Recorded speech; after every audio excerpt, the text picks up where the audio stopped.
Good evening. I'm your host, Karen Udis, in this series on the network of global corporate control. Today's segment is pre-recorded and is called In Transition, thanks to DCTV, Carmen Stanley, studio producer and director, Cruchet Starnes, prompter, Jamie Fain on audio, and Aliyah Jamari is our floor director. Last week, we spoke about harmony, and a couple of months ago, we spoke about how we're all connected through our hearts. This series has been on air every Tuesday since early May 2015. I'm the lawyer for a trust called the Global Debt Facility that contains the world's monetary gold reserves. General Eisenhower and President Truman agreed to deposit the United States gold in the Global Debt Facility on behalf of the United States. All nations' monetary gold reserves are with the World Bank and International Monetary Fund, and their ministers of finance and development administer the Global Debt Facility. I vote the United States shares on the Board of Governors of the World Bank and IMF so long as the United States Constitution of 1789 is not in effect. The world's bankers and the ones who issue your currency have been trying to run the world. They've been telling you lies. We are going to change this corrupt arrangement in a global currency reset. The chance that this comes to pass is over 90%. We know this from the National War College's power transition model. We are now in transition, and this transition is called the global currency reset because we're going to exchange the world's currencies for local currencies issued by villages and towns and for national currencies minted out of the world's monetary gold reserves. First, we're going to replace the currencies issued by the nation's private central banks with currencies issued by the real national governments. In this segment, I'm going to describe how all of us are learning together during the global currency reset.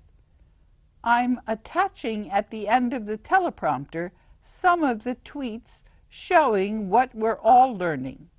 At the moment, your governments have been replaced by corporations that belong to a private company which is part of a large corrupt conglomerate that's called the network of global corporate control.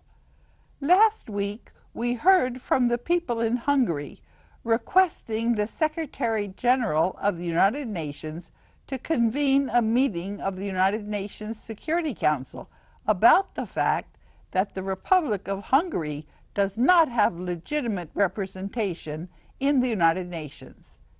Let me tell you what happened when I got the email from Istvan telling me about Hungary.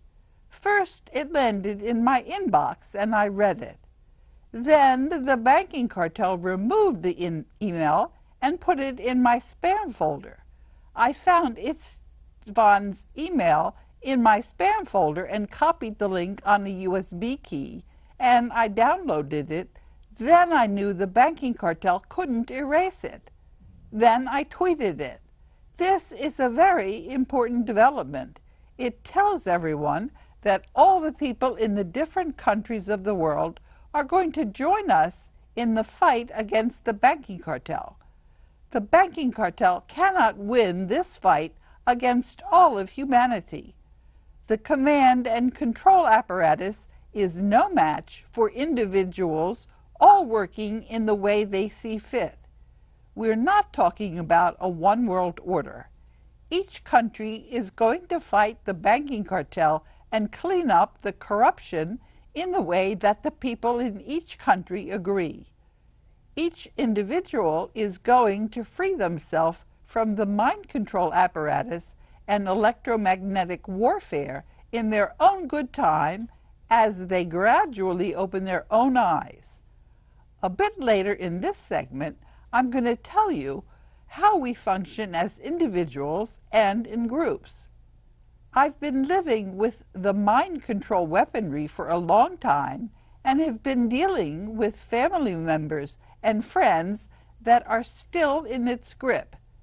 These poor people react very strongly, and you can't talk to them about the fact that they're victims of mind control, and their problems, debilitating pain in their joints, ringing in their ears, are caused by these weapons.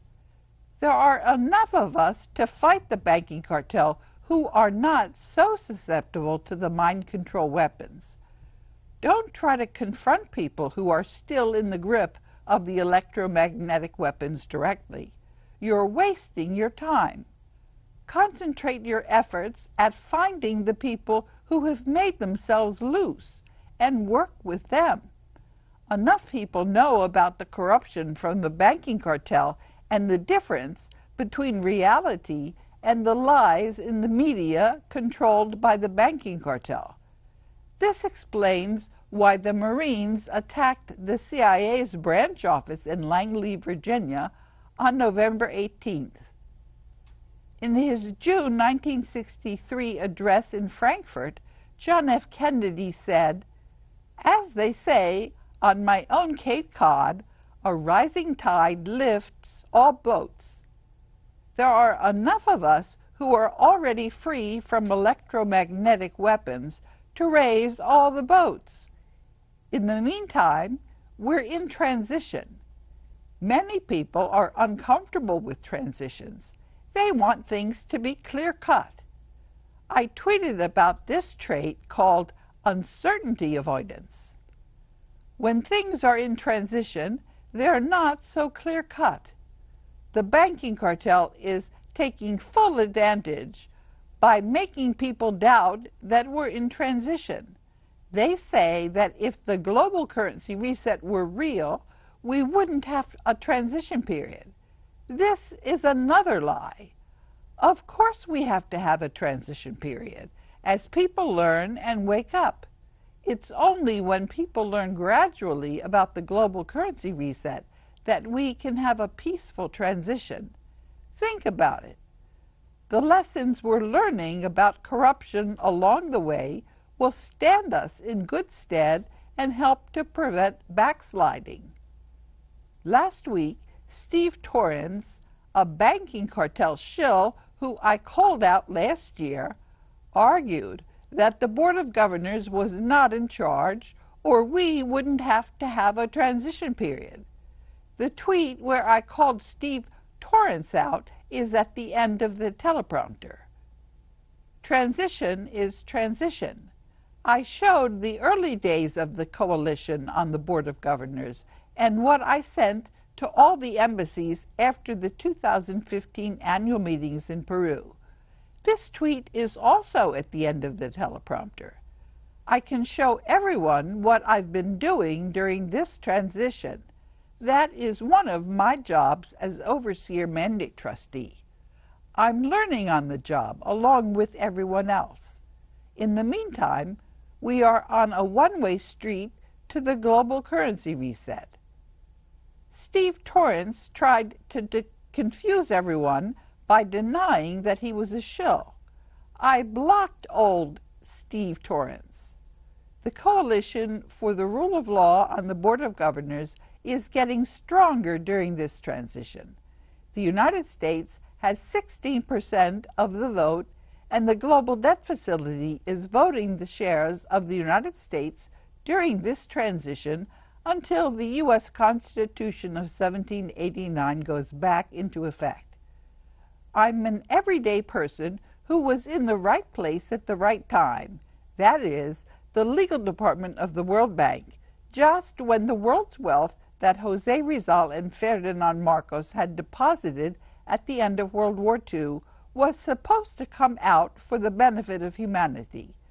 I'm stubborn and a fighter, that is, a fencer, and I've always known right from wrong and loved both my mother and father, who come from the middle class. My father was a small businessman, and my mother, who is now 94, was the principal of an elementary school. That's enough about me. Let's talk about all of us. We can understand what's happening when we look at what's happening with each of us and then look at what's happening with all of us. By now, people have understood that I'm comfortable representing everyone and that I know full well that everyone is really in charge and I'm just a placeholder for them. People can fix things the way they want when the banking cartel is wound down. Now let's talk about local currencies.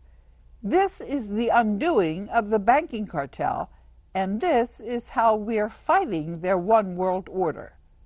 The people in each village and town are going to have their own local money. This local money is going to be accepted by the people in the village and town that issued it.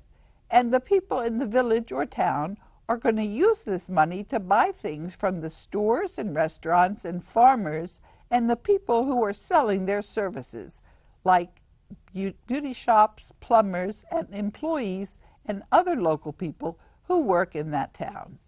This local currency will be exchanged for the money that's issued by the countries as the people in the village and town have determined. The national currencies are eventually going to be gold, minted from the world's gold in the global debt facility. Do you remember in the DC TV segment on July 10th when I told you about the hippocampus and that we're all transcendent beings? I recently learned about the special role of the hippocampus, is what I said. Humanity possesses many hidden abilities, and according to my source on the hippocampus, we are transcendent beings. In other words, we have many talents and capabilities that are going to stand us in good stead during the global currency reset. I also tweeted this. This tweet is at the end of the teleprompter. Since July, I've spoken with the scientist who told me about the special role of the hippocampus and the hidden abilities of humanity. According to this scientist, moral people use more of their brain than many other people who aren't able to use the abilities that all of us have. It's possible with tests to measure which people are using their entire brains. Many of humanity's thought processes take place in a central location called the collective unconscious, which is outside of people's individual brains. Electromagnetic weapons mimic the connections between the collective unconscious and people's brains. I have put at the end of the teleprompter a tweet where I discuss electromagnetic weapons and also something about humanity's collective unconscious and other talents and capabilities. I've also spoken with other people that I'm working with in the global currency reset. We, all of humanity, are going to be working together in the global currency reset to learn about the science of our hidden capabilities. I'm not an expert in this matter. I'm only in a position at the center of the world's financial system to get to learn about things like this ahead of many people.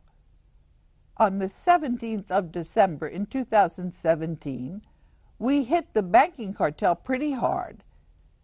We're going to continue to highlight the difference between reality and the lies and propaganda from the banking cartel that those stupid thugs think we believe. The reality is that we're entitled to the world's wealth to clean up our corrupt money system in a global currency reset. Those bankrupt liars have no claim on the world's wealth, and they know enough of us realize this to make it stick. I'm working on a post which will take me some time to complete, and one of the points that I need to make is in a 2-year-old tweet. For those who don't want to read the whole thing, this is the point I'm trying to make. Why am I trying to make the point? There are issues that have to go back on the back burner so that they can be taken up by all of humanity, which is going to decentralize and clean up the corruption in our money system by exchanging paper currencies issued by the Banking Cartel for the world's monetary gold reserves in the global debt facility and for local currencies. We can live with the uncertainty for now until we're ready. That means until we're less corrupt.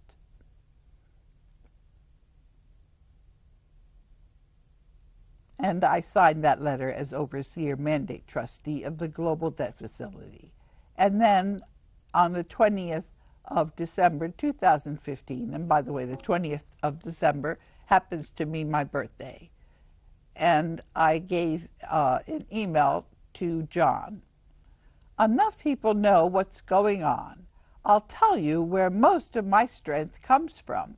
Humanity, with all its imperfections, warped and bumblings around. There's a very good Dutch social psychologist, Geert Hofstede, who wrote about a trait called uncertainty avoidance. That is, wanting to be able to know what was what and for the trains to run on time. I have a very high tolerance for uncertainty. As a matter of fact, I enjoy all the many ambiguities in uncertainty. I don't need to have Federal Reserve notes declared unconstitutional in court. I don't need the courts. I'm at the center of a coalition that is now in charge. That coalition knows me and realizes that I don't need to be perfect. I only need to be perfectly transparent. And then I signed that. That was a letter that I wrote. And then in June 2015, I wrote to the webmaster in Italy and also to BlackRock and to Vanguard and to State Street Bank. That was actually my contact page on their website. The rest of the parties I emailed.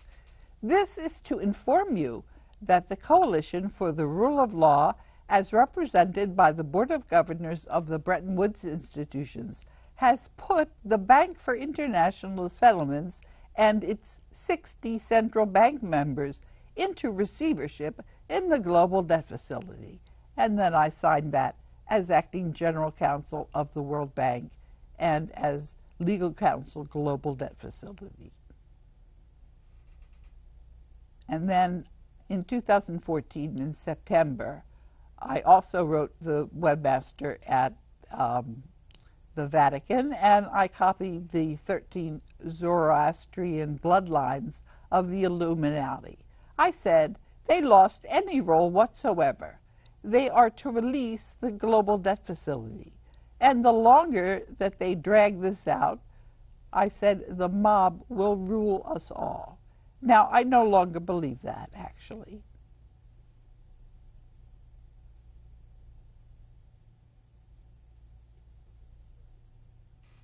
That was what I thought when I wrote that.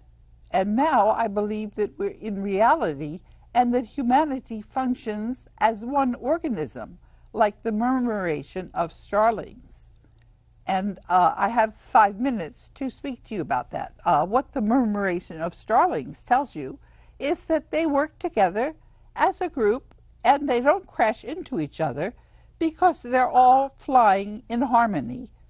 And that's actually a function of the collective unconscious. Humanity is also one organism, but there's individuality as well. We work as individuals and we work as a group. And the reason that we can be very confident that there's going to be a peaceful transition is because we're all in touch with our collective unconscious. And that's how we also know that there's going to be a global currency reset. Sometimes I think about the transition that we're in as similar to when you turn a sweater right side out after it's been inside out. You don't leave it in between. You finish the job, and that's exactly what's going to happen. We are going to finish the job. And there was a tweet or a comment in the YouTube section where people were trying to say, well, you should settle for the corruption that many of us see because we don't want to risk having chaos. But the point of the fact is that there won't be chaos because we are all interconnected. We're one system, and therefore we're going to work together.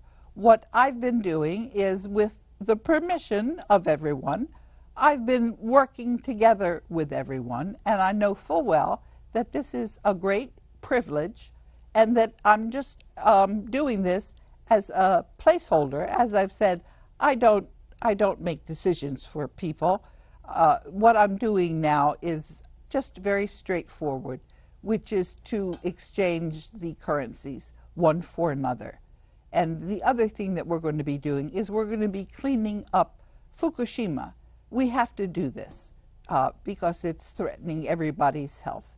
But decisions about what else all of these world assets are going to be spent for, they're going to come from humanity.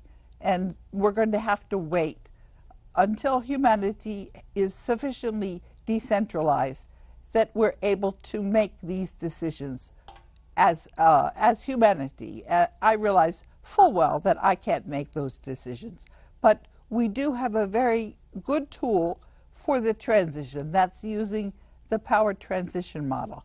We can come up with a reasonable approximation of what the position of humanity is on some of these things, and that way we'll be able to take decisions. The fewer decisions we have to take during the early part of the transition, the better off we're going to be. So you can see also through the years that I've been really very circumspect. That means respectful of the fact that I'm not going to be trying to decide things for people. And that's what I've been doing with the Board of Governors. I've been using the power transition model to see what the coalition that we're all a part of, that I call the Coalition for the Rule of Law. I've been working on behalf of everyone, and I've also been taking instructions from as many people as I can. You see that I've got contact pages, and I'm responding to people, and that's what I've been doing for the last years that this series has been on DCTV. And we've also shown you how you can access all of these tweets that I've made. They're in a public system on the web. It's called Amazon Web Services. And there are instructions. Leo Freeman came up with some instructions on how to download them. And then you can see, you can do a word search to see what all has been said. And of course, if there's something that you're unhappy about, please, by all means, weigh in. We are in dialogue with each other, and we've had a public record of this. It's all out on the internet. There has been a lot of interference. Many of the links get removed, and that's why I'm now using Internet Archive for many of the tweets, because it's harder for both the Amazon Web Service and Internet Archive to remove the tweets. The central point I'm making in this segment is that we're in transition. That means that things are changing. One of the best ways to learn how things are changing is to compare how things were at an earlier point in time. That's why I like to show you what I tweeted in the past. That way you can see for yourself that we're working in a coalition to end the corruption coming from the banking cartel. In the remaining time, I'm going to tell you what I said to you a while back. Actually, we have run out of time. Thank you, and see you next week.